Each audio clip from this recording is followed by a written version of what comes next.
चीकू की उड़नताश की चाल।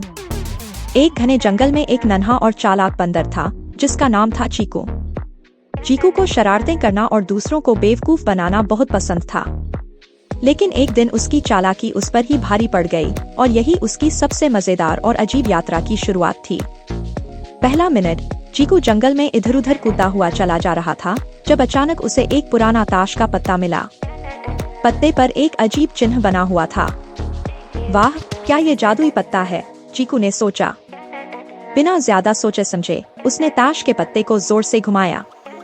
पत्ता अचानक हवा में उड़ने लगा और चीकू को अपने साथ उठा लिया। अरे बाप रे, चीकू ने चीखते हुए कहा।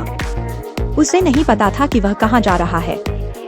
दूसरा मिनट, पत्ता उसे तेजी से जंगल के पार ले गया और सीधे एक बाघ के गुफा के पास ले जाकर गिरा दिया। चीकू की हालत खराब हो गई। अब तो मैं गया, उसने डरते डरते सोचा। लेकिन जैसे ही बाघ ने चीकू को देखा वह जोर से हंसने लगा। अरे, ये क्या उड़ता बंदर आ गया, बाघ ने हंसते हुए कहा। चीकू ने राहत की सांस ली कि बाघ उसे खाने की बजाय मजाक उड़ा रहा था। चीकू ने जल्दी से वहां से निकलने का सोचा, लेकिन पत्ता अभी भी गायब था। तीसरा मिनट, चीकू गुफा से भागते भागते एक तालाब के पास पहुंचा। अचानक उसके पीछे से एक हंस की आवाज आई। अरे, ये किसका ताश का पत्ता है? चीकू ने पीछे मुड़कर देखा तो हंस ताश के पत्ते को अपनी चोंच में पकड़े उड़ता आ रहा था। ये पत्ता तो तुम्हारा लगता है, हंस ने मजाकिया अंदाज में कहा। चीकू ने हंस को धन्यवाद दिया और पत्ते को फिर से घुमाने की कोशिश की। चौथा मिनट, जैसे ही चीकू ने पत्ते को घुमाया वह फिर से हवा में उड़ गया।